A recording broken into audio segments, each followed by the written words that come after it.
Warning: the following program contains adult language, adult themes, and spoilers. Viewer discretion is advised. Detective David Mills. Dispatch. What do you have? You sure you don't want to go back to the sticks? Because it just got heavy. Carpenter K. Smith. Gone 7 hours. No sign. Nothing. Gone.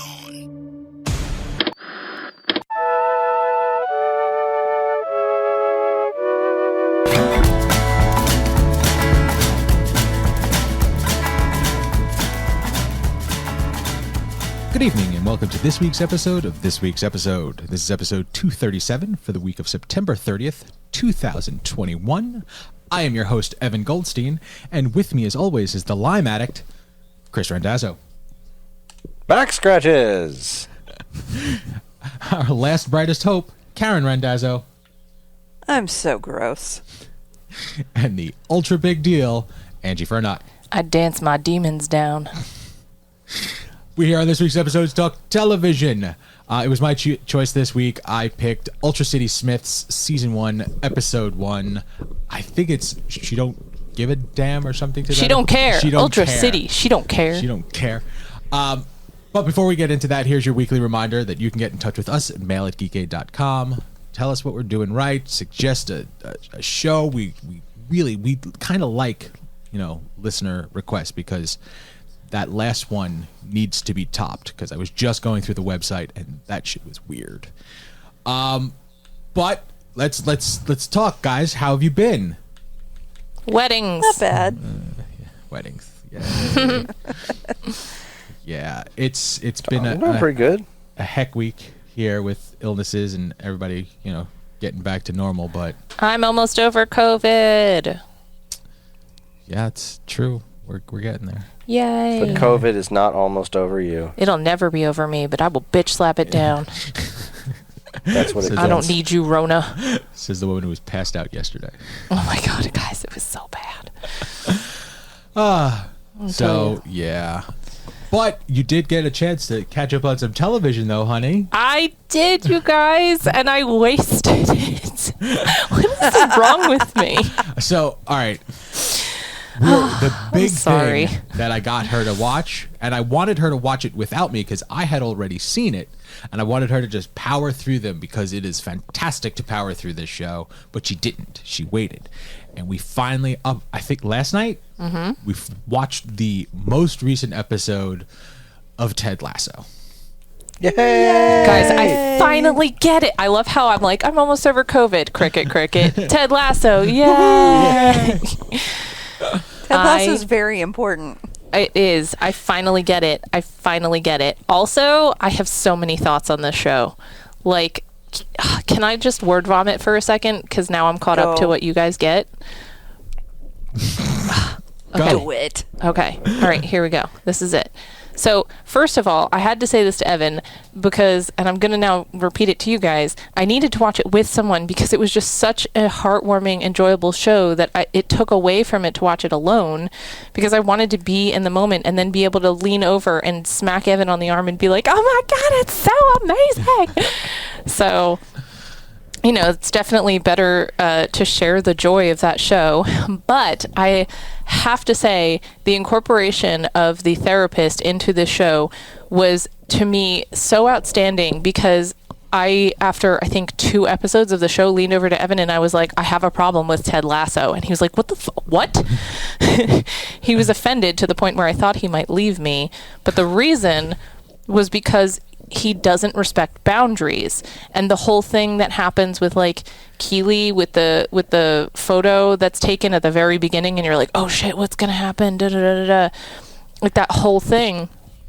As I was watching it, I was like, I would not allow most people that I've known for years to brush the ketchup off my face while I'm in a costume, let alone a basically like brand new association with this stranger / like person who's coaching my boyfriend's football / soccer team. Like, yeah, but Keely totally would. I know, but it's the fact that like he also did not care about that boundary, and I was like, oh my, like it just bothered me because I'm very big on working on those things, and maybe this is too revealing about my own self, but like I was very bothered by his inability to understand boundaries. Like the same thing with making the biscuits, which, by the way, the fact that he made them from scratch for Rebecca. See, but he did respect certain boundaries. Like there was a whole episode where they were talking about Beard getting back with his girl, Jane. And they're like, yeah, no, there are two things I don't do. And she said one, and then it's like, yeah, and involve myself with my friends' romantic relationships. Mm-hmm. Like that was a boundary that he would not cross. Mm-hmm. The boundaries that Ted crosses are the silly boundaries that people have, like the things that they need to get over. No, I don't think it's boundaries that people need to get over. I think they're boundaries that exist for a reason. And I think the thing is that Ted is a very disarming person, but I worried about where that would lead for his character. However, the writing on the show is so good that like it almost to me feels like they're showing like the best case scenario of what happens when you're surrounded by good people who like understand your inability to respect boundaries, but in a good way. I don't know. It's you're absolutely right, first and foremost, about the writing. So good. The only complaint I had with the writing was and I had said this to you, was the way Nathan's story went. Like, yes. Yeah. Nobody here is happy about that. Like, And not that I think it's bad or even necessarily out of character. It's not making me happy, but that's okay. It doesn't need to. It's what adds, tension and or drama. That's what I said. Yay. I didn't like to see him turn. He literally, we're watching him turn to the dark side, and I'm not a fan of that. But that's he's not there yet. There's time for redemption there.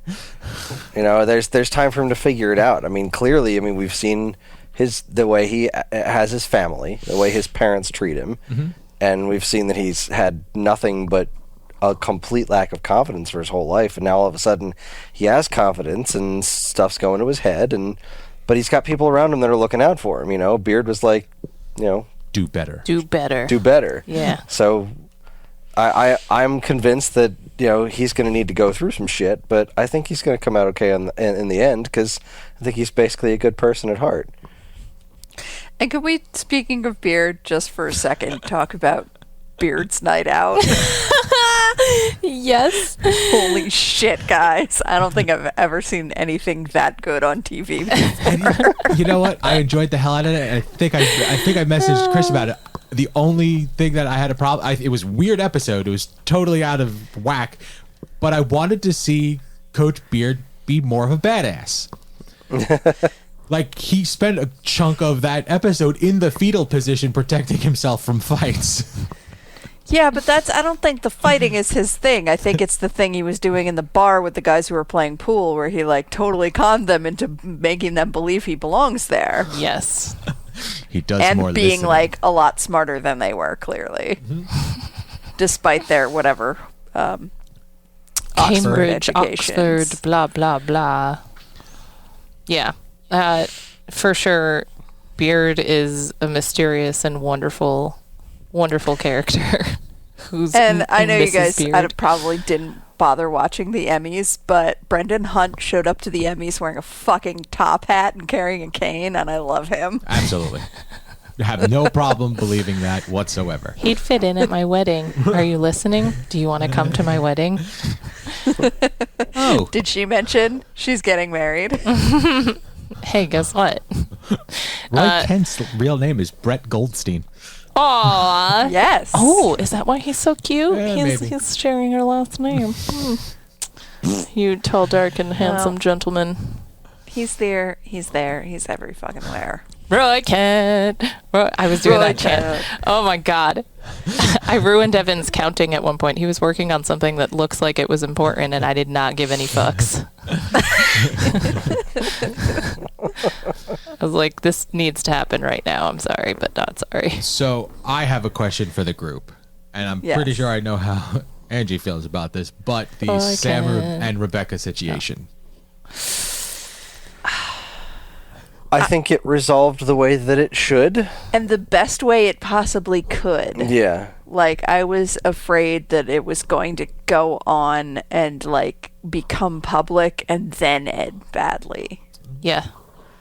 Is that, that's the thing that recurs with this show, is they keep surprising us. Like, the episode where Keely was watching Roy, like, cry, and then she was, like, kind of, you know. I paused the episode right before it reveals what she's watching. I'm like, so what do you think she was watching? Because they set it up to look like she was watching something with Jamie. And I was like, I don't know. It seems like so not what I would expect of her. Like, I would expect better of her. But, like, I'm so used to television just bringing out the worst in people, and they don't do that on this show. Like, they're actually able to surprise me with character growth and development and good writing. Like, very little television actually makes me feel the way that this show makes me feel. And it's completely made me forget that Jason Sudeikis has a non-Southern accent. Like, he speaks regular, like, normal English. Normal American. We watched a couple of trailers from movies that he has been in, like Meet the Millers or whatnot, or Horrible Bosses. And I'm like, yeah, I totally believe that that was his real voice, because he does it so well. And since we asked about couples, does anybody else not buy this whole Jamie Tart is in love with Keely thing? I think that he's too emotionally immature to actually understand what he wants, but I think it's going to fuck with Keely and Roy, and I don't want anything to fuck with that, so I kind of want Jamie to get hit by a bus.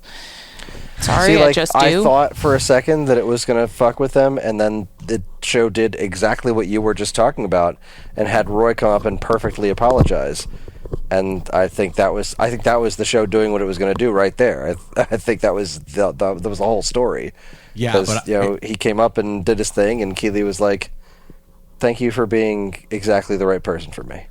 Yeah, and I hope it ends there. Like, the whole thing. I mean, they've been working together on the same team for the whole season, and absolutely none of this has been present. And then they have one episode where, like, a couple times he looks her way, like, sadly, and then all of a sudden, oh, I'm still in love with you. What?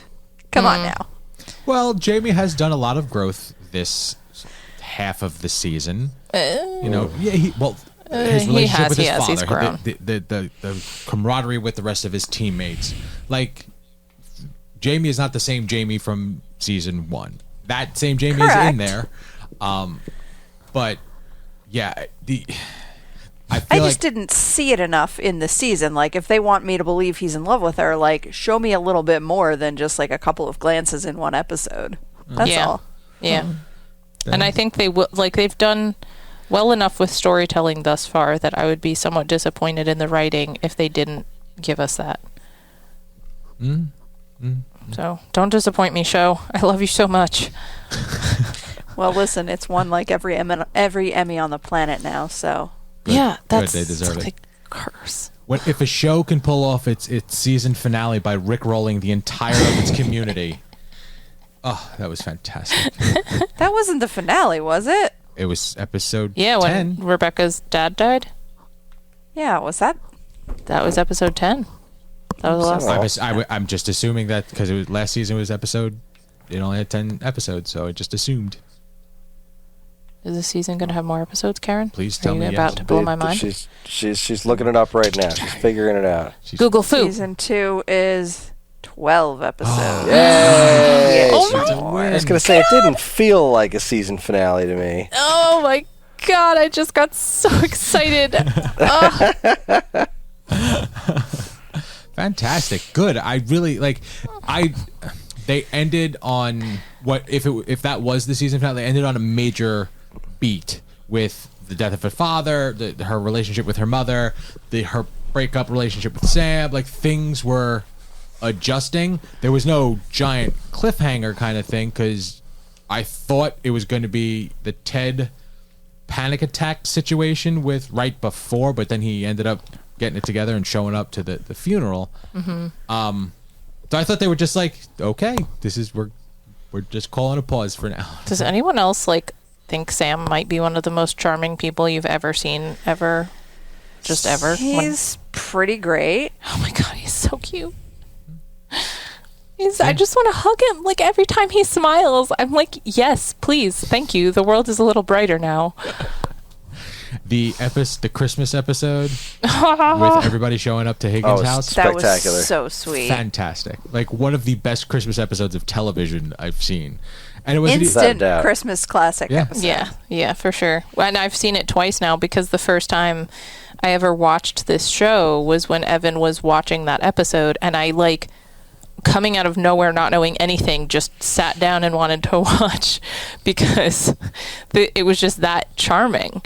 And it was fucking phenomenal, and I knew Roy Kent was going to be a gem, and getting to see everything that his character has been from the beginning of the show to where he's at right now has been an absolute joy.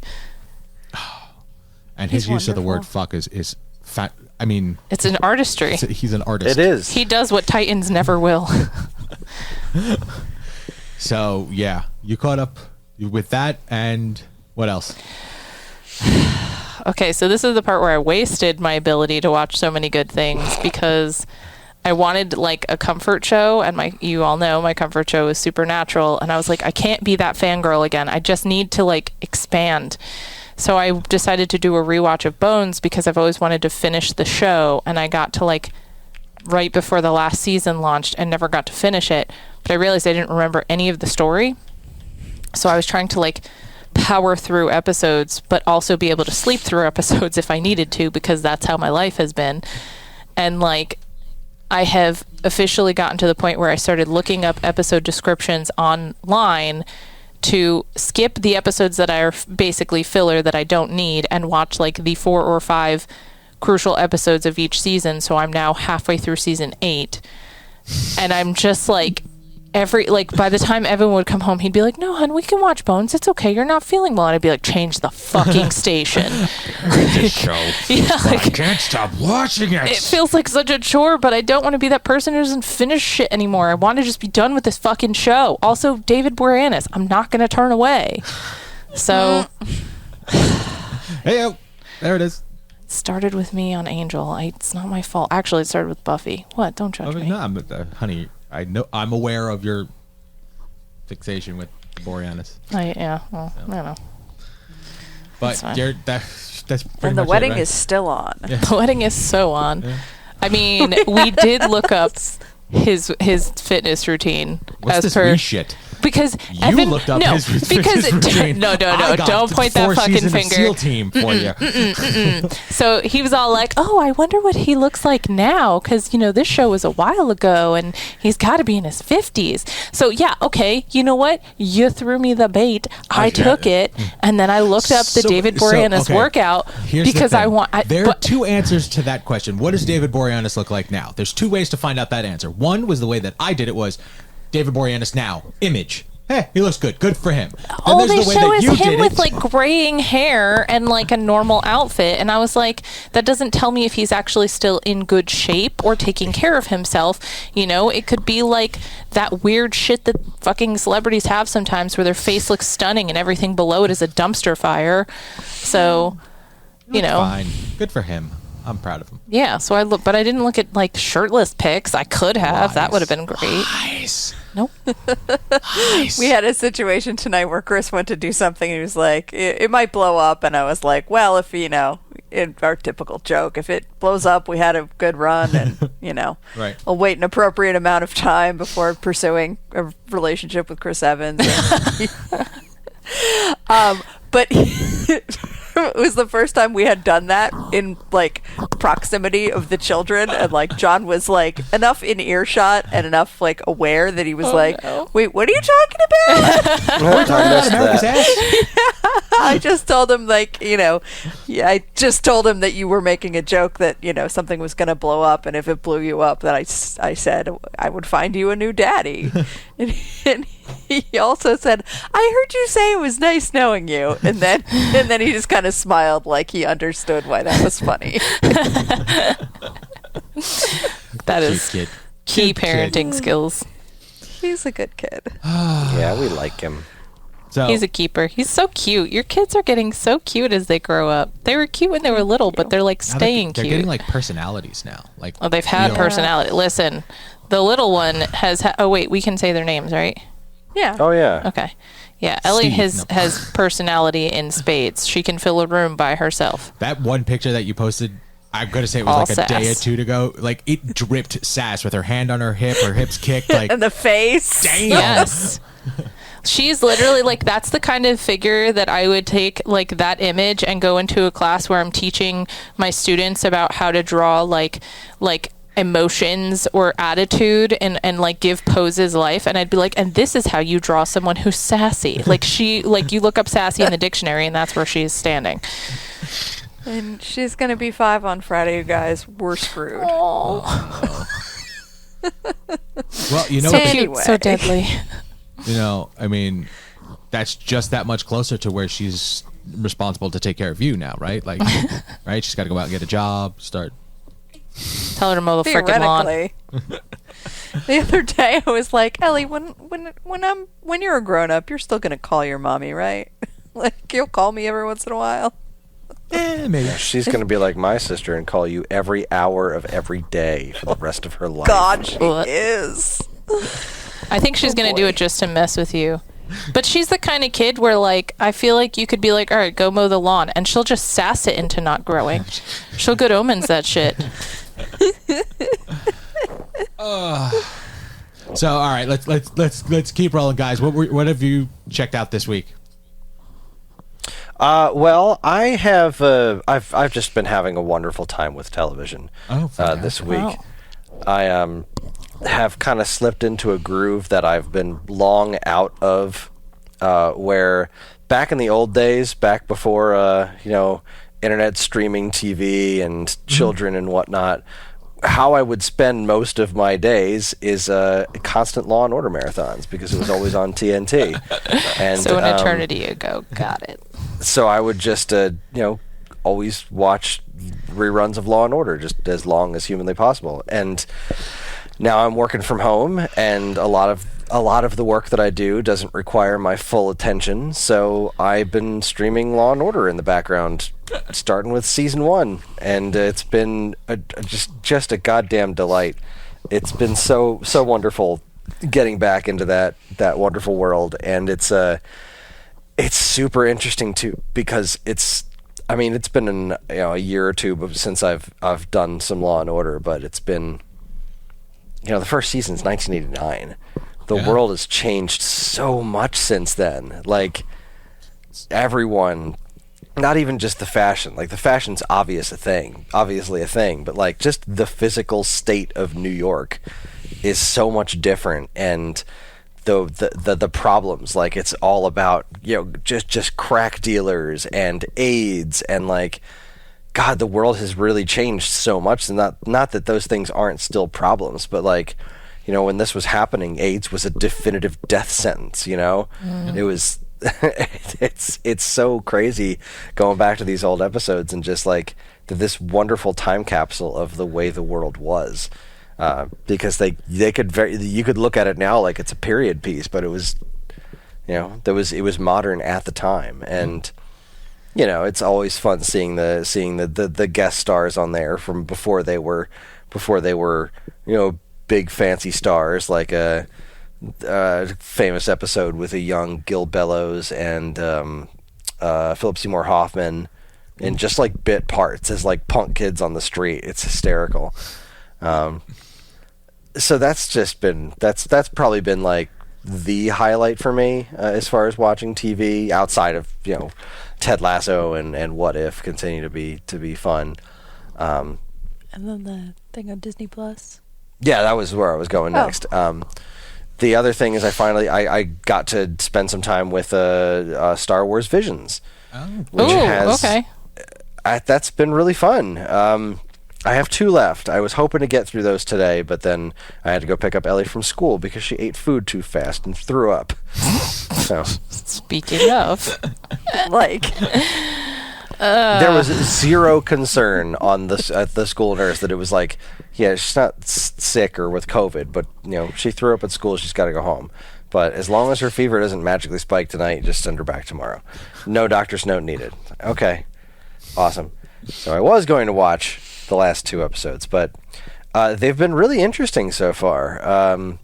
They're all very self-contained. A couple of them I've really wanted to see more. Which is kind of what you want, like that finishes off, and I wouldn't mind seeing a little bit more of this world. It's all the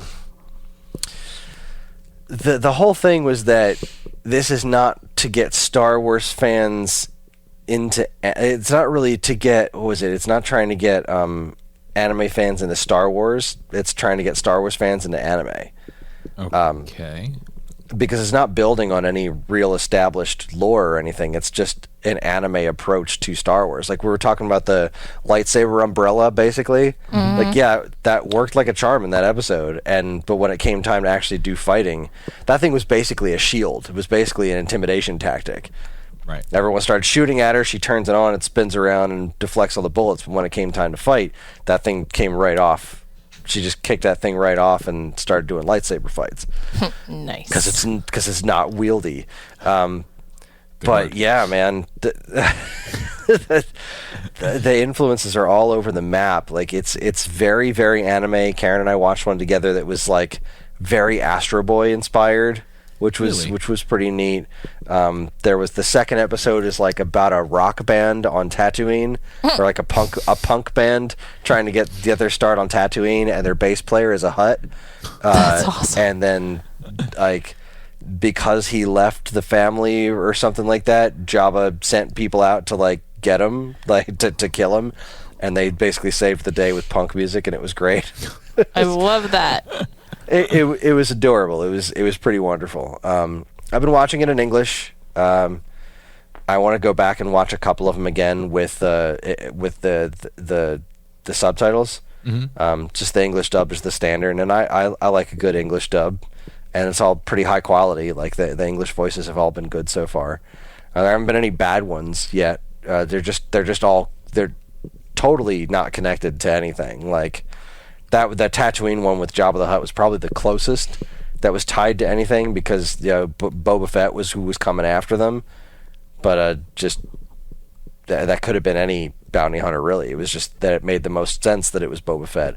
Most of it seems to be taking place like after the Jedi aren't like. It's definitely not prequel. They seem to be taking place between the original trilogy and the sequels, I think. Okay. But it's kind of vague to really place where they are. Well, it doesn't seem to be necessary to place it, because they're just... Exactly. Yeah. They're these weird self-contained things that aren't canon or anything like that. They're just these really fun approaches to, well, what happens when you do like there's this one episode about these twins. They're both like twins of the dark side, but one of them didn't want to be dark side anymore. And that was the one that we saw in the trailer where the one shoved a kyber crystal in their chest or something like that. Made all these like lightsaber laser whips and stuff. It was so freaking cool. And it's not, it doesn't have a lot of gravity to it because they're one shots, but also like it's really about just this wonderful experience of watching them, and it's just kind of this neat intro to anime tropes without in not really a bad way. They're just fun little one-shot things that are really cool to look at. Awesome. And it's giving you a little something in your universe, like this, not just random anime. It's anime within your comfort. Yeah, it's Star Wars without any pretense. It's Star Wars without any like I'm not seeing any conversations within the fandom of being like, oh, they ruined this. This is shit Star Wars. This isn't what Star Wars is. Rah. I'm not seeing any anger about it because none of it matters. It's just Star Wars. It's stuff in the Star Wars universe that's simply fun. It's there to be nothing more than entertainment. It doesn't affect anything, anywhere. It breaks every freaking rule it can. It doesn't matter because it's all just, weird side story anime stuff that doesn't need to make sense. So, yeah, it's wonderful. Fantastic. Sounds like my kind of stories. At least for Star Wars. We'll check it out. Yeah, I definitely recommend catching at least a handful of them. It's not like you need to even watch all of them. If the premise doesn't look cool to you, then don't watch it. Or if you don't like the art, then don't watch it, because that's so much of it is just, do you like the way this looks? Right. That's why they were doing it, and I felt that because you could see they covered a lot of different anime styles as well. Yeah, every episode's a different studio doing their thing, so it was pretty awesome. That's awesome. Cool. And the other one, I guess Karen and I'll both talk about it. We started watching the Only Murders in the Building. Yes, so did we. we got caught up on the Plex and like, oh, there's no more. Oh, and then you're ahead of us because we didn't get that far. We were doing catch up for a couple of different things, and I've seen episode 1 already, and I wanted her to see that, so we sat down to watch that last night. And as soon as they curse out, the woman curses out, podcaster, true crime podcast listeners, she was in. She's like, absolutely, that's it, I'm sold. So you guys are enjoying it? Very much so. Yeah, it's a little less lighthearted than I thought it was going to be. Not that I thought it was going to be completely lighthearted. It's about murder, but I thought it was going to be a little bit more silly. Which, again, isn't to say it's not silly. It's just we were kind of looking for something to watch, and it was like, all right, do we want to start Y, or do we want to... Y seems pretty heavy. Let's do this. And then it wasn't, like, devoid of heaviness. And we're like, okay, but it's really good, so let's keep watching it. Yeah, the mystery is intriguing. Martin Short and Steve Martin still got it, for sure. Yeah, they do. Yeah, they do. So, yeah.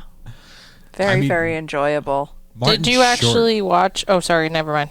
Nope. Well, I was just going to say Martin Short's introduction in that show in season 1, episode 1, where he's, they're doing that whole voiceover in their own brain, and he's crossing the street and the car honks and he's like, "Can't you see this coat?" Right. That's Martin Short right there. A singular encapsulation of that character.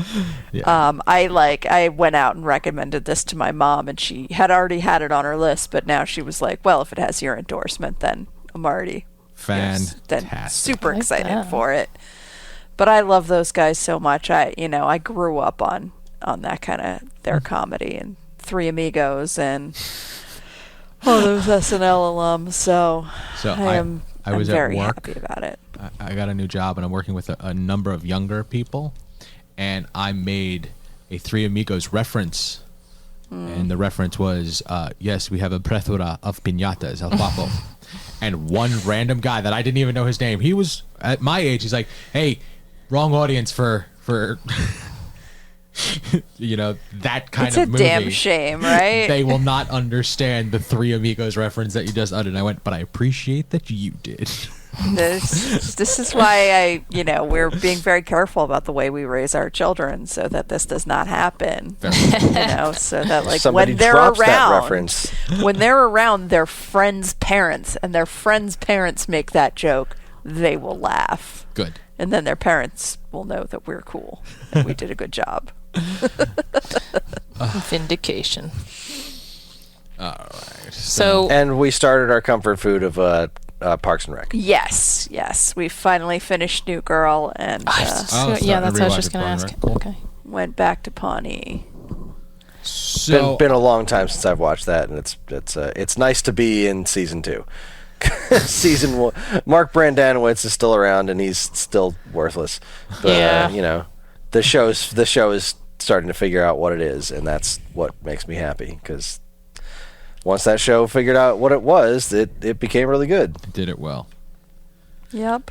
So you had made mention that you watched What If, and you're caught up. We just watched the Killmonger episode, and we've noticed something that is happening. Like, they're not ending the episodes. They're not wrapping it up. They leave everything very open-ended, and I understand it's, the idea is, well, it's what if, like, you want to know what happens if this, but I appreciated that in the beginning I felt like we were going to get more closed stories that had a, clear, definitive end to this was the what if of this story, and now you've seen the conclusion. There have not been conclusions, and I'm getting really tired of it.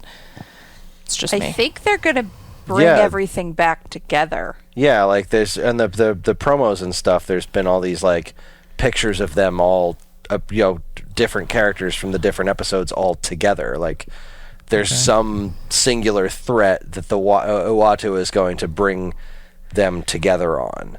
Okay. All right. It was just weird because like the feeling that I got from watching the first couple of episodes up until Doctor Strange went dark, like they were solid contained stories, and then something just changed. Like the Killmonger episode, it should have been twice as long because that Killmonger storyline was okay. I mean, it was all right. I wanted to see when, Pepper Potts, what she was going to do with her new little friend. I'm like, that would be a good story. Show me that. And that's when the credits started to roll. Yeah, and I think we're going to see all that too. And I believe they even said publicly before the show even started that it's already got a season 2 on the way, and they will be revisiting many of these stories. All right. So, I mean, I agree. I would have preferred it to be a whole bunch of one-shots that doesn't actually go anywhere. But if it does, in fact, lead to a live-action interpretation of Captain Carter, do whatever you want. I will suffer anything. Bring that shit to life. And the only thing I'll say about it is wait until you guys get to the Thor and Loki episode. Oh my god. This most recent one. Yeah, this most recent one was pretty silly. We were trying to get to it. We just couldn't. Yeah, we ran out of time. Did you have a treat to look forward to? Okay. Yes, it is. It's very light. Okay. It's good. There's light and good and very silly, which is perfect. I'm sure there's plenty of people out there who are totally pissed about it, but I thought it was just a joy because it wasn't one of those what ifs where it's like, oh no, shit's fucked up. Oh no, what if this what happened and it was really bad? This is like what if everything was really ridiculous? I'm good with that. Okay, but just slightly weird. I mean, the whole premise is, what if Loki and Thor threw a party weren't brothers? What if Loki was never adopted? Oh, and basically Thor, Loki's just a frost giant, and Thor is a kind of an entitled. Yeah, he's just like a frat boy because he never had any real tribulations in his life because Loki never caused any problems. So it's just, and I won't spoil anything more. It's such a fun, stupid premise. It's not like it drastically changes a lot. Like it does and it doesn't. It's not like, evil Doctor Strange or Marvel Zombies or anything like that. It's just like, this is silly, and I like it. It was a very fun episode. that sounds good. Indeed. I could use some of that. Cool. Did you guys actually watch any of Why the Last Man? Not yet. No, I'm really scared too. I have not heard very good things. Yeah, I'm gonna have to tell you right now, Chris. You're not gonna hear any good things from me. Well, I'm just gonna go quick about what I had watched because we tried to do a lot of catch up. We watched The Rookie. We caught up with the new episode of The Rookie. That took a weird turn. Yeah, that was odd. I'm not 100% sure what they're going for. Well, At what point is he no longer a rookie? This most recent episode. This most recent episode, he stopped being a rookie, but one of the main cast members or one of the main characters, I should say, was killed off in the episode, and the way they did it was very abrupt, and Evan was like, nah, like he gets shot in the shoulder, like he's gonna be fine. I'm like, nah, he's dead. He got shot twice, and I'm pretty sure that was his lung. And he's like, nah, no way. They wouldn't do that. Here, like, hold on. Follow my logic here. This is the character from the season before that went through this horrible racism story. He had a huge story arc that involved like a racist cop and almost getting beaten to death, and taking a stand against the system essentially, and the fact that it was not aiding its police force in a way that, you know, he felt was honorable to police officers of color, and like he took a real stand for that. And so his whole story arc last season, you know, covered a lot of ground on that. And then this season they just killed him off, like one of the most important characters for growth, diversity, whatever, like fucking shot him, killed him, dead, like gone in the first 3 minutes of the episode. And it was so abrupt. You know that it was a stand-in. It was like a stunt double. Like they didn't show his face. They did, like, it was weird. And so I went online because I was very unsettled by this and could not accept it because I'm spoiled and I want TV the way I want it. He felt that according to one of the interviews I saw, he felt that his role was not a strong enough representation of handling issues for African Americans on a cop show. And I was like, your whole fucking story arc was about being a black man against a white man on the police force. Like, that's literally like, how are you not handling these issues? But I think like there was also stuff that hinted that he wanted to pursue a music career, and I think from what I was getting, like trying to read between the lines, it sounds like he just wanted to go in a different direction, and I think he would have preferred to do more, and he was being told that, you know, like he was probably being limited in what he could do, and it was probably very uncomfortable for him to be a black man on a show about police. So he left, and it sucks because he was one of my favorites. But anywho, sorry, continue. So, yeah, we caught up with that. I checked out the most recent episode of Bob's Burgers because that is like a comfort show for me. It's still a great show. There was Paranormal Activity is still a constant. Nope. Oh no, Paranormal Caught on Camera still a constant in my house. And lastly, we watched an episode of Y. We watched two of them. Did we watch two? Okay, we watched the first one. That's a good sign. No, we watched the first one, and I went, I can't do another episode of this right now. So then it went a day or two, and then we watched this. It made it gone a week. And then we watched the second one. And I don't have strong recollections of the comic, but I do remember it being a page turner. That's what I said. Okay, I remember it being engaging. Stole my line. And this is literally one of the most boring shows I've ever seen.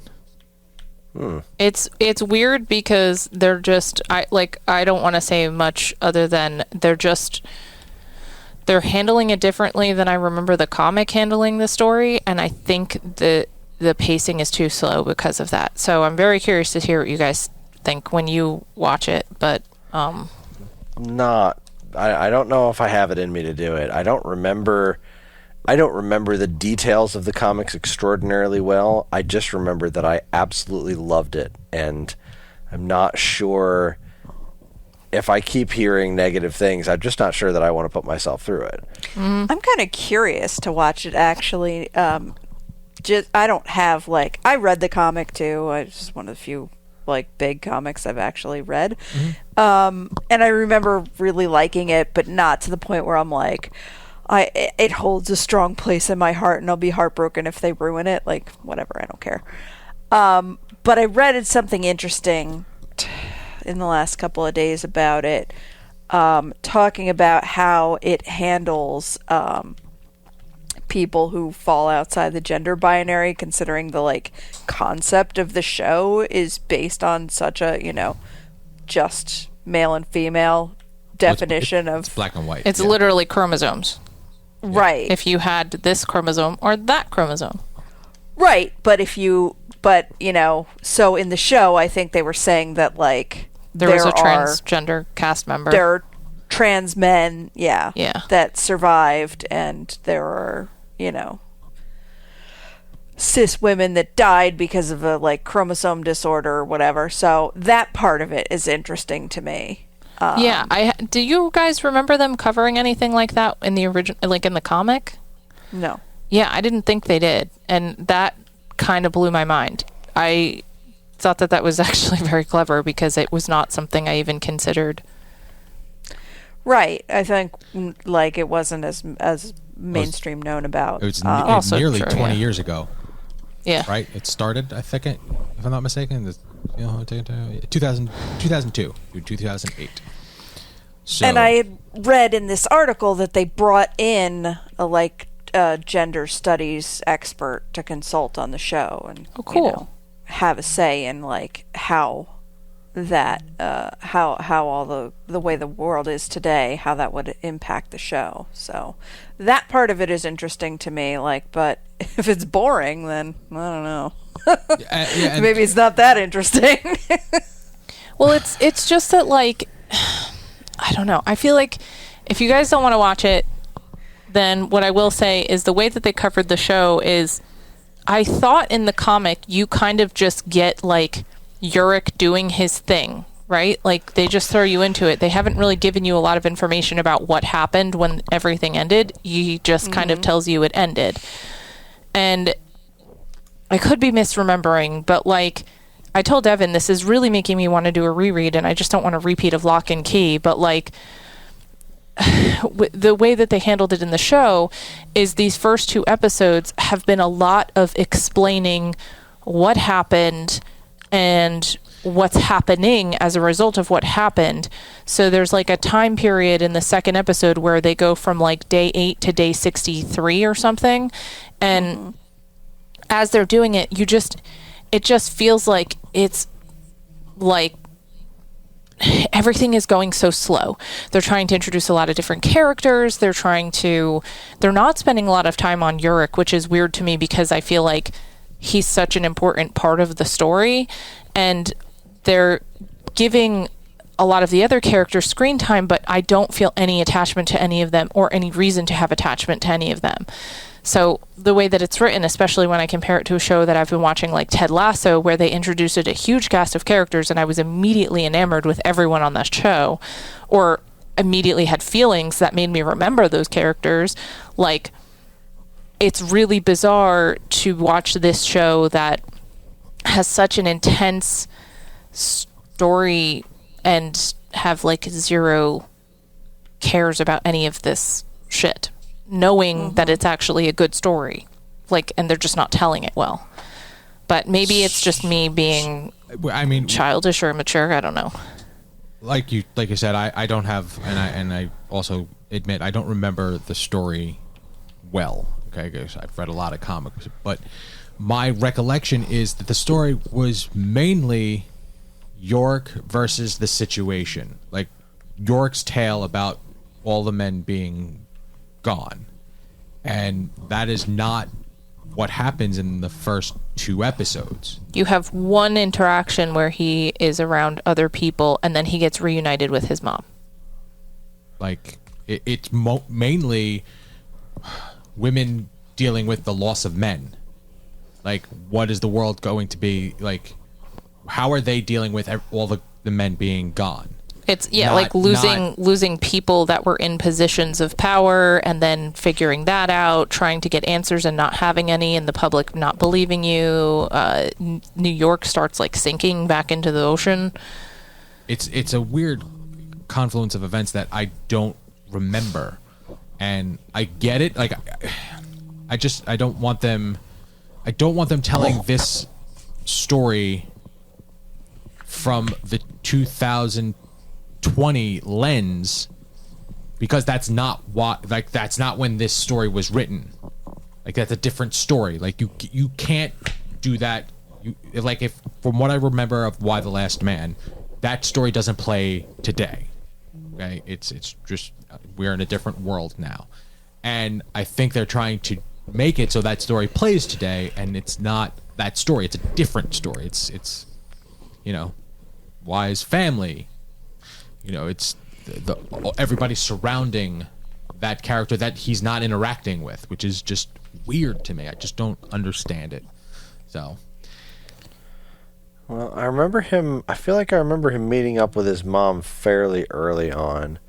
It did happen fairly early on, but I thought there was more to it, and I'm thinking, like, All right, you know what, listeners? If anyone is out there actually listening, just tell me if I should just do a reread, because I'm really starting to think that I should.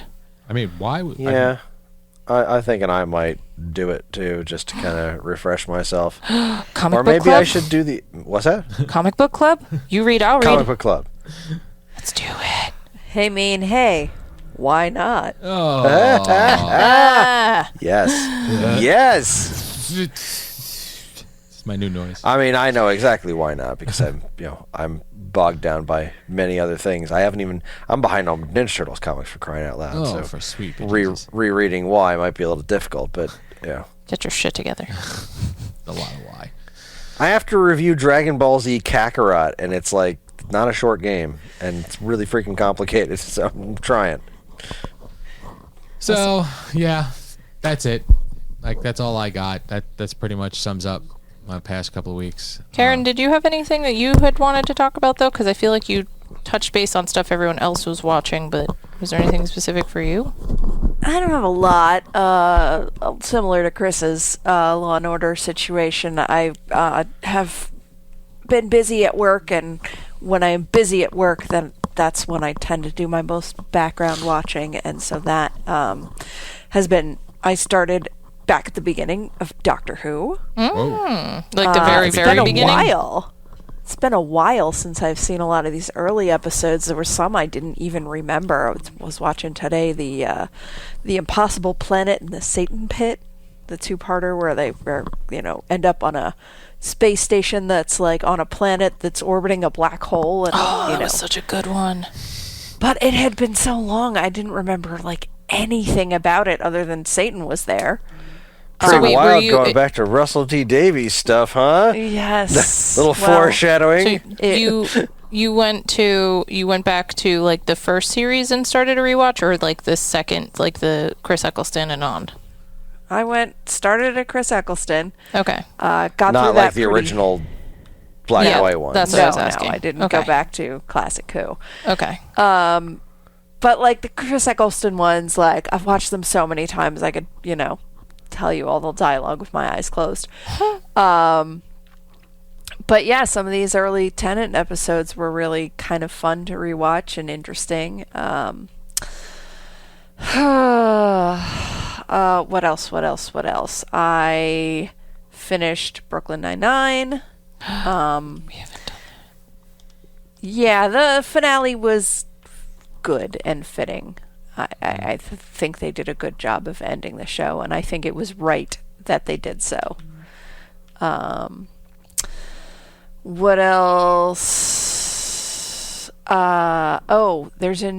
They're airing one per week, the new collection of Great British Baking Show on Netflix. Ooh. So Oh I my watched the God. first one of those last night. It was like perfectly timed because I had the worst effing day, and I was just like, I just need something really nice. And oh my God, there's a new baking show. This is perfect.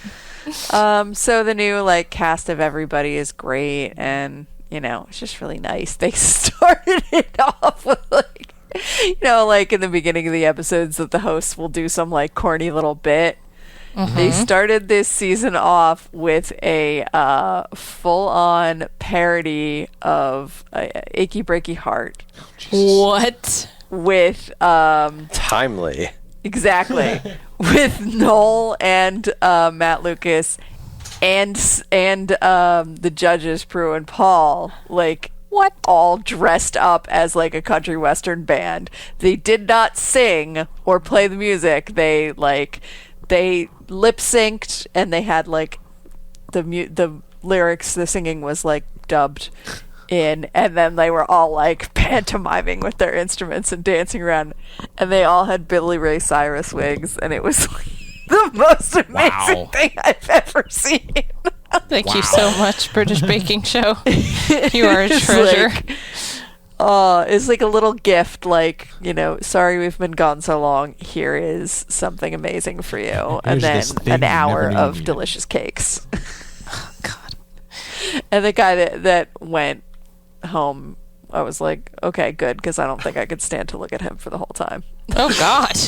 He's just in one of those faces who's hard to look at. Like, he's a perfectly nice guy. It's just like, I can't. I don't like your face. We're removing you from the show because we don't like your face. And he was not good at baking either. Okay, that'll do it. So it was justified. It wasn't bringing it back around. Purely kind of guy. Judgmental. And the other thing I watched is the whole season of Girls Five Eva. Oh my God. Super cute sitcom from Peacock. It's about these women who were in a 90s girl group that was like put together by the industry, like just factory produced, and now they're like in their 40s or early 50s, and then there becomes an opportunity for them to like reunite and possibly start the band up again and everything. And it's does a lot with kind of just analyzing and breaking down like those groups from that time and how terrible they were, and like, you know, for the cause of feminism. And it's got well, I won't say too much more about it right now, but it was very enjoyable. Nice. 8 episodes went by in a blink. So it's only 8 episodes. Okay. Yes, it's 8 half-hour episodes, so very quick to get through. Cool. All right, that could be doable when I finally finish Bones. Yeah, well, it'll be another month and a half. God, I hate everything. Why did I do this? All right. All right. With that, I think it's time for us to take a break. Anybody got anything else? Break. You've been going at this for about an hour or so. All right. So we're going to take a quick break. You guys are going to hear some commercials, and when we get back, we're going to talk about Ultra City Smiths. Stay tuned. And now, here's a quick look at some of the other original content available now from our partners and Geekade.com. First up, on an all-new SNES podcast, Greg and Joe are joined by guest host Liam as he brings to the table a game that got released in Japan and Europe in the 90s, but did not get a US release until last year, Poppin' Twinbee. Yeah, I have no idea what that is. The Twinbee series never really took off here in the US, which is a shame because one of its earliest entries, Stinger for NES, is a national treasure. It's basically the originator of the cute-em-up genre and a genuinely awesome game. So how is this 16-bit iteration of Konami's venerable franchise? Find out in this SNES podcast, episode 172, Poppin' Twinbee. Well done.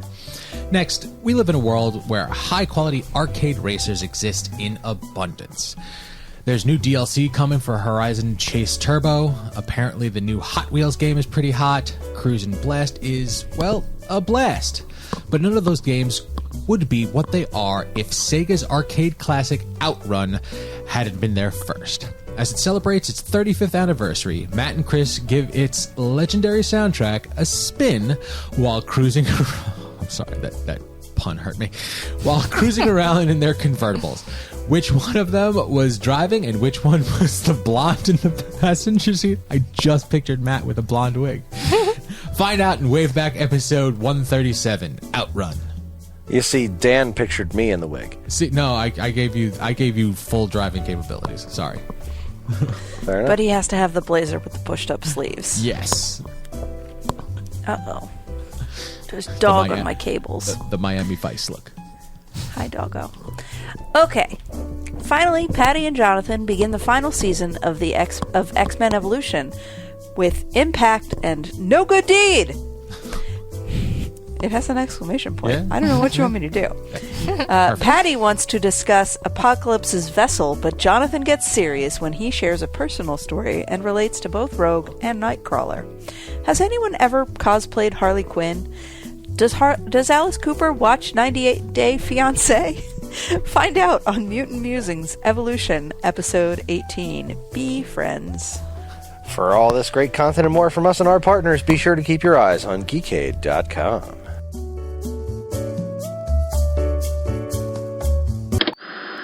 And we're back. Thank you so much for checking out our commercials. It is time to talk some Smiths. It was my pick this week, Ultra City Smiths. Season 1, Episode 1, Ultra City, She Just Don't Care. Ultra City Smiths is an AMC Plus show. I'm pretty sure it's not showing up on AMC. I want to say that, but very possible that it is. Okay, when I came across this show, it came with a thumbnail, and that thumbnail was of 2 baby dolls, and that immediately, this can't be what I think it is, and it actually was. This is a stop motion animation show in the vein of like Robot Chicken, but as opposed to using action figures and all of that, they use a variety of baby dolls. They dress them and they make them look so that they fit their characters, but it is all stop motion. So in the first episode, the breakdown is it's Detective Dave Mills' first day on the job, and things just got heavy. Carpenter K. Smith, the last honest politician in the Dark City, went out for a pack of cigarettes, and he's been gone for 7 hours. Okay, so I'm afraid to ask, but I'm really curious to hear the reaction. So, what did you guys think? It was weird. I don't like it. Sorry, I didn't realize you were going to do that. So, all right, let's. Kris, you have made your opinions known previously. What? Okay, so we watched a couple of episodes of it. I got a couple of chuckles in the first episode. I did not feel it was bad by any stretch of the imagination because I found funny things within it. I liked the animation style. And yes, it was weird. Granted, the acting was not the best, but it was baby dolls. So, why are you having such a visceral reaction to it, Kris? I didn't think it... all right, let's see. Where do I begin? First off, I didn't think it was funny at all. Okay. Maybe there was like a couple of jokes that were vaguely humorous, but to me, the show itself, what I watched was just a subpar cop drama. Like, it wasn't so weird that it was like, wow, this is really quirky and really bizarre. Like, this is incredibly bizarre. No, what was weird about it was the medium in which it was being told, but the story that was being told was like, all right, this is just kind of a slightly offbeat, shitty cop drama. Like, there's absolutely nothing special about this story at all. So when I said last time, like, I don't want to hear shit from you guys about Sifl and Ollie ever again, I understand not liking Sifl and Ollie. What I don't understand is not at least being able to appreciate it for what it is. See, with Sifl and Ollie, like, yes, it's a sock puppet show. But what makes the show what it is the writing. It's the jokes. It's the weird characters. That would work in any medium. The joke isn't that it's sock puppets. The jokes are the jokes. This show's entire premise, everything it hinged on, was completely subpar, except, yeah, but it's dolls. That's the joke. It's dolls. Like, okay, I just watched a shitty cop show. I don't care about anything that's happening in it. I'm not intrigued by the plot. I don't think any of the jokes are even kind of funny, except maybe the flasher guy, who's like trying to give out back rubs or whatever quote I was saying in the beginning. Like, that was almost funny, like once or twice, but the show, like, everything hinged on the fact, like, yeah, but it's dolls, huh? Isn't that funny? It's dolls doing this show. Isn't that's funny, right? That's the joke. Look, laugh at it. It's funny. And I'm looking at it like, no, that's not funny. It's like, okay, that's neat, but you have to have more than that. Like, I'm not opposed to a show being this fucked up looking because it's baby dolls. I'm opposed to the show being shitty and then being baby dolls. Like, it was that it was just at best fine. And that's not nearly enough for me to want to watch it. And it seemed like it was placing every ounce of pressure on, like, no, this premise is great. It doesn't matter what we do because it's dolls. That's what's going to make people watch it. And I'm looking at it like, are you fucking kidding me? Like, how did this happen? How did somebody walk into a room and say, like, oh no, we're going to make this show about baby dolls? Okay, well, what's it going to be about? It doesn't matter. See, the joke is that it's baby dolls, and that's what people are going to think is brilliant. And it's like, no, that's not how this works. You can't just do this visual gag and have that be the entire weight of your show resting on that. Because the visual gag was fine, but I've seen dolls before. I've seen animated dolls before. Well, nothing about it was impressive. Were you a fan of Robot Chicken? Yeah. Oh, okay. Robot Chicken's great. Robot Chicken's funny. Okay. The Admiral Akbar cereal, that shit's funny whether or not it's made out of old toys. That's why that show works, because that shit was funny, and it was made funnier because it's dolls. Like, the medium that it's being told through is like, it enhances the jokes. It's not the joke itself. And that's where I think this show just kind of pissed its pants and then fell into a puddle of its own vomit over and over again. Like, it just kept looking at itself like, yeah, but, well, we don't really have to make this interesting because it's such a hilarious premise. And it's like, well, I mean, it's kind of not. I would have liked to. It almost had me at the beginning with this whole, like, the millionaire going missing. And if they were going to do more to make things funny, if they were going to do more to have the characters be, or at least the main characters be anything even remotely interesting, then I would have been fine with this show. But the fact that the best they could come up with for the writing for the main characters was just the most tried and trite and well-ridden road of this kind of character archetype. It was the laziest piece of shit. I was so angry at it. By the time I was done, I was like, you had something. You could have been so incredibly stupid right now.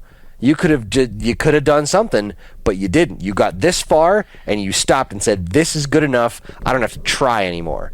And how they got so many good people involved. There is so much talent involved in this show. And I'm just sitting back like, I mean, they must all be really fucking high. And that's what people say about Sifel and Ollie. But you know what? They put effort into that show. Those Liam Lynch and Matt Crocco, they put effort into making that show as weird and as heartfelt as it was.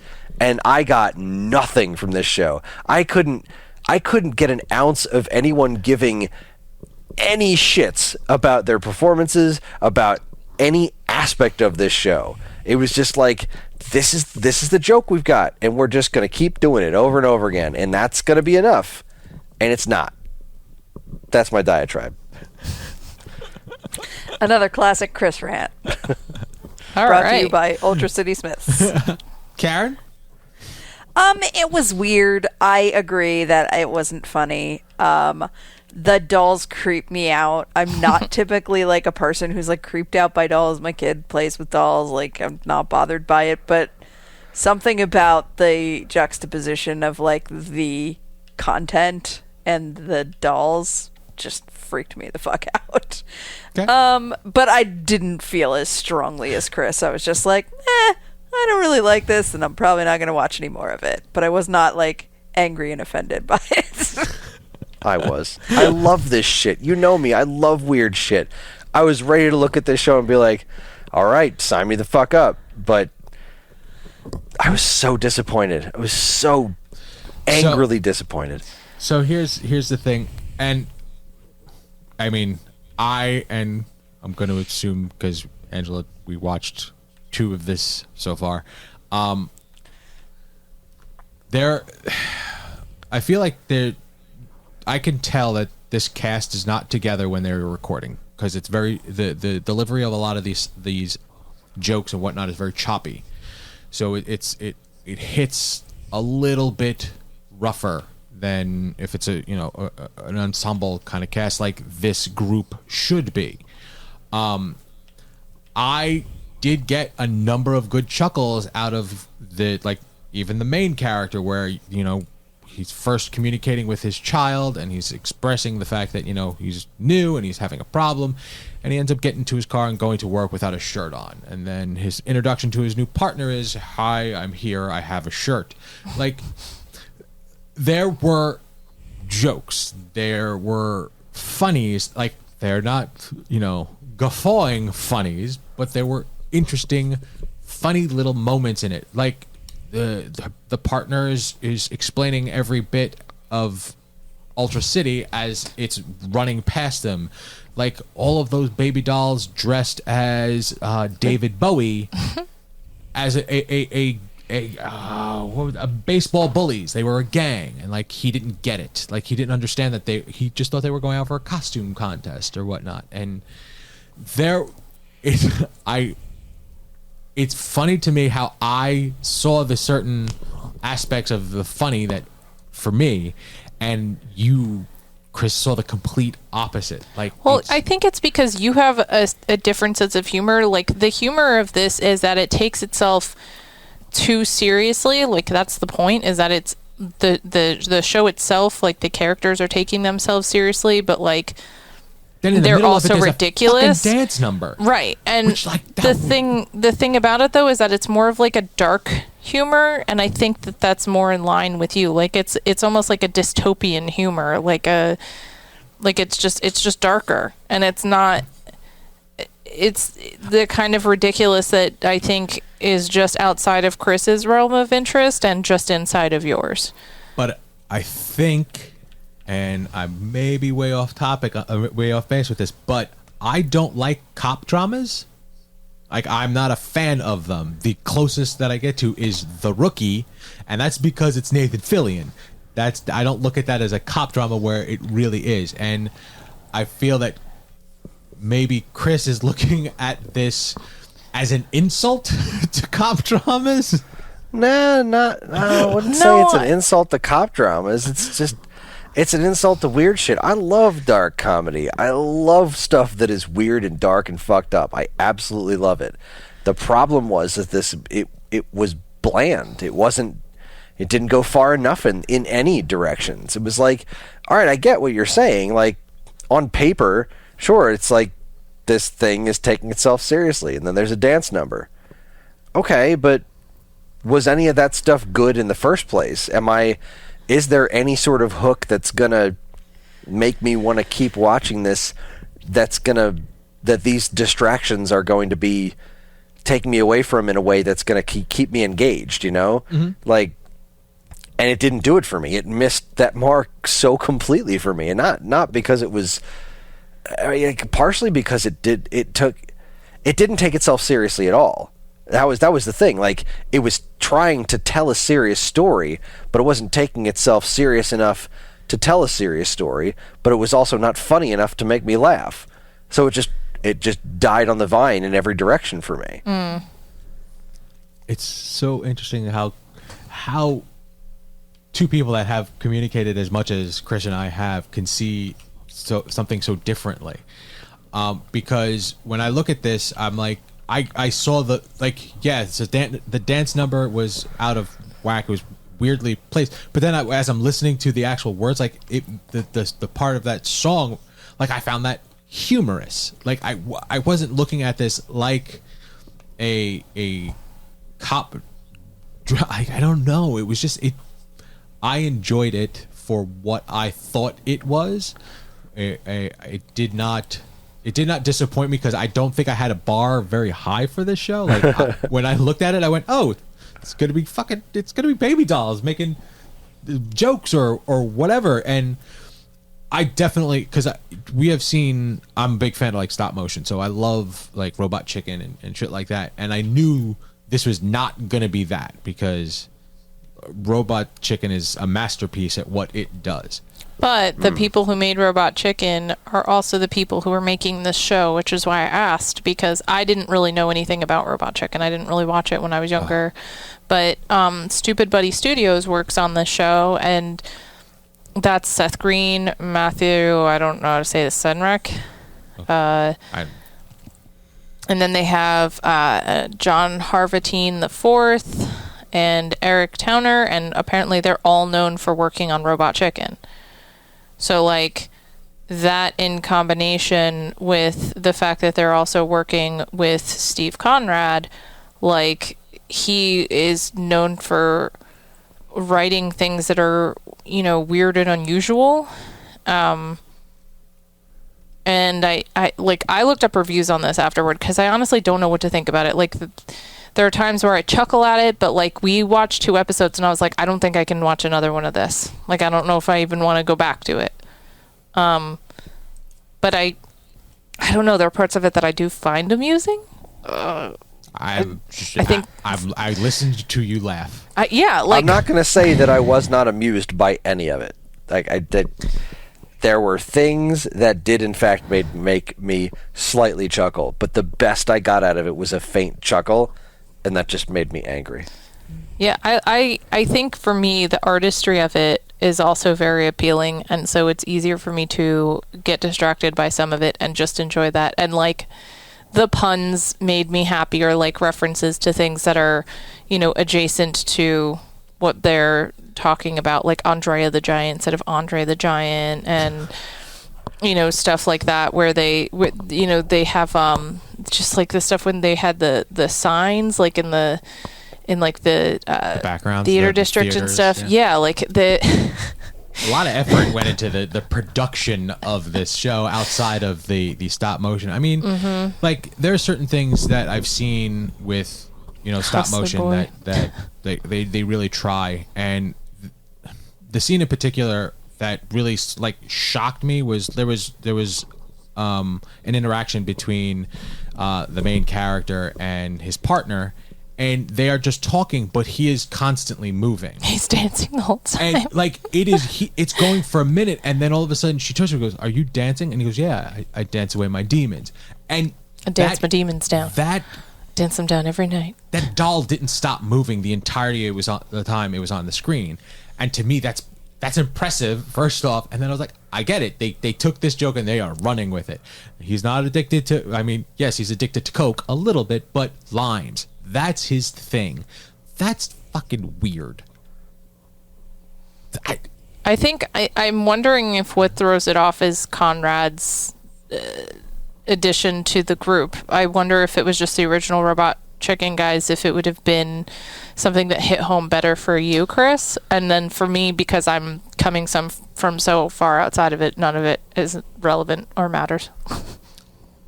I do like looking at the cast of characters. Like, I mean, I heard a lot of voices, and a number of them I recognized, but, like, of course, Tim Meadows is doing John C. Reilly, Dax Shepard, like, Jason Mantzoukas is a goddamn national treasure.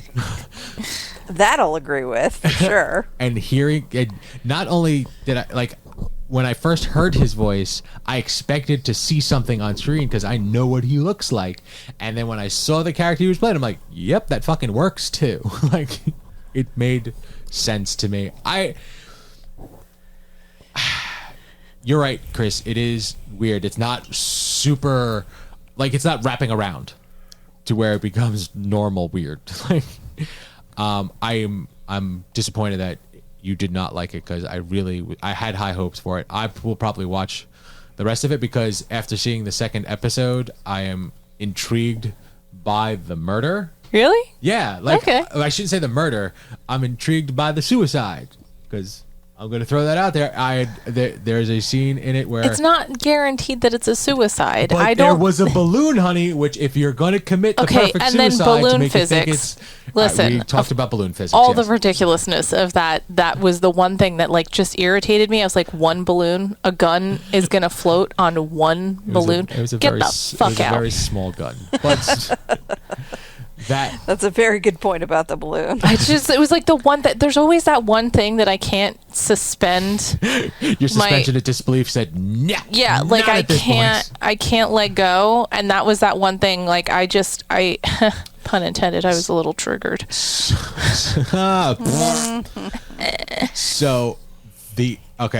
when a show starts, there is a narrator, and did you guys? Isn't that oh fuck? So I immediately thought it was Nick Nolte. No, he's a singer.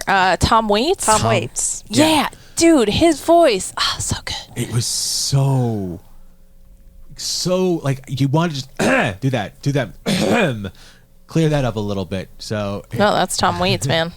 That's how he his rolls. voice. He's what he's known for. He set the tone. Gravel in his throat forever for this show.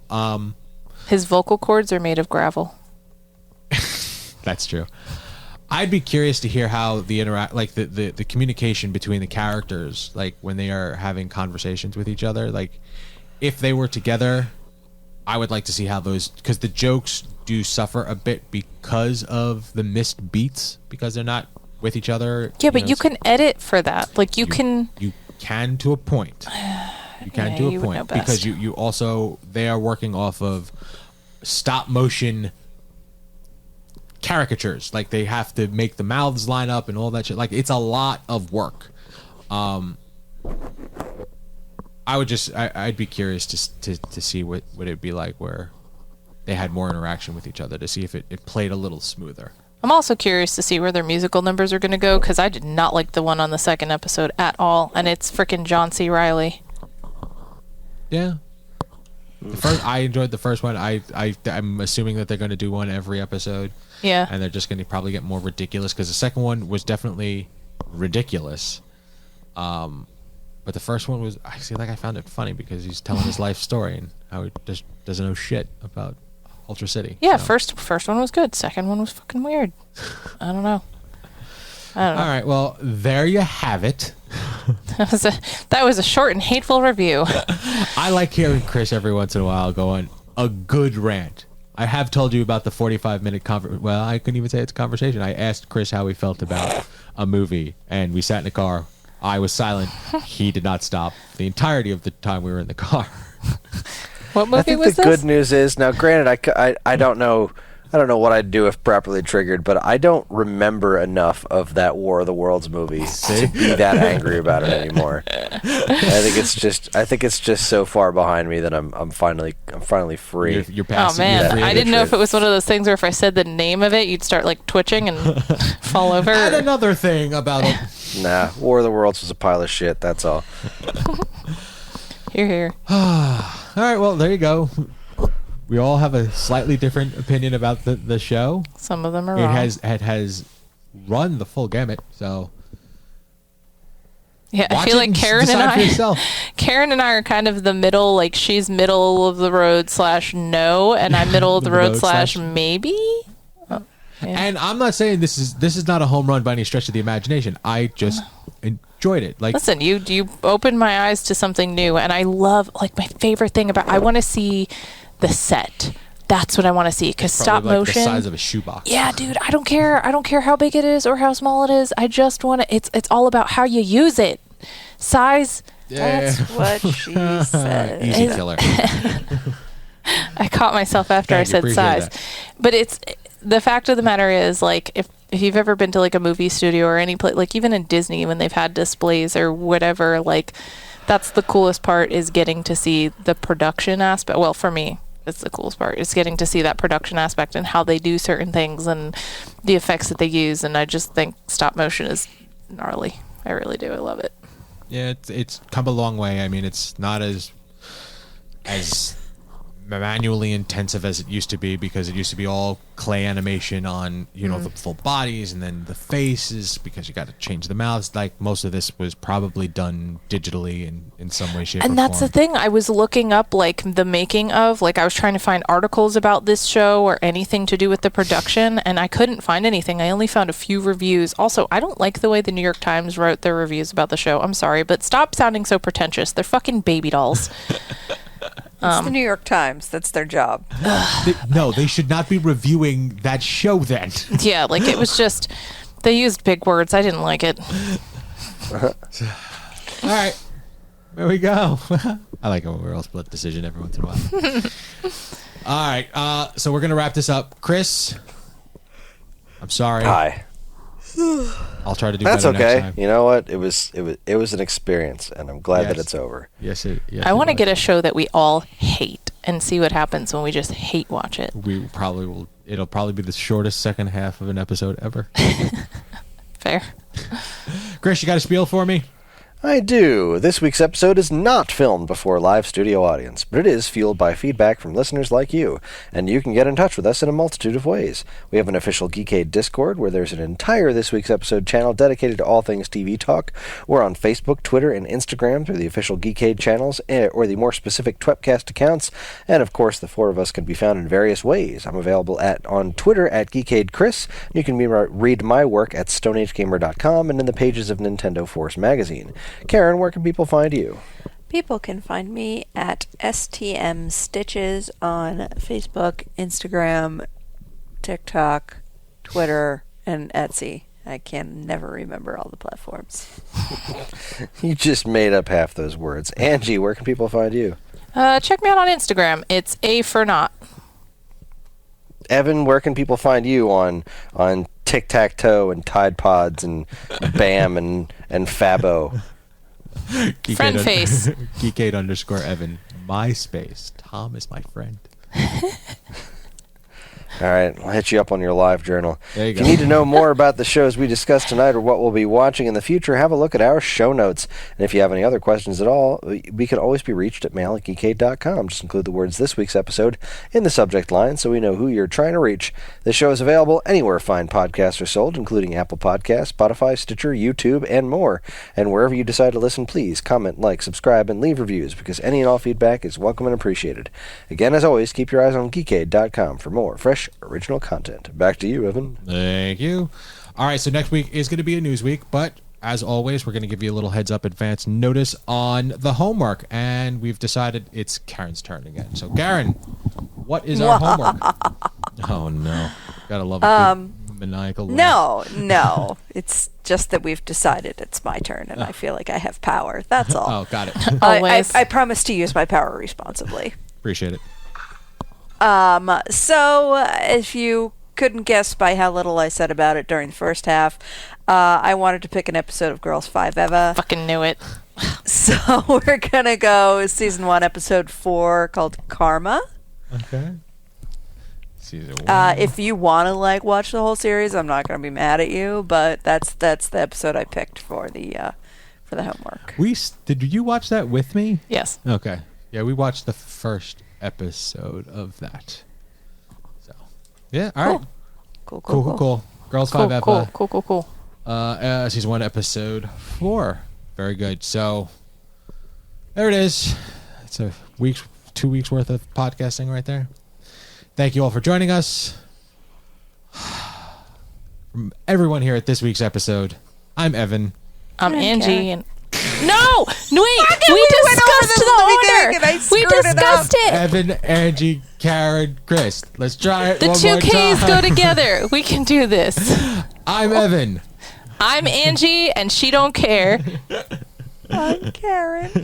I'm She sorry. don't care.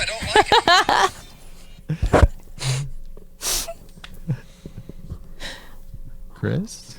That was my thing. I played No Sir, I Don't Like It again, but you guys laughed over Oh, it didn't so pick up. it's fine. Everything's fine. And Kris is silent. Good night. And this concludes our broadcast day.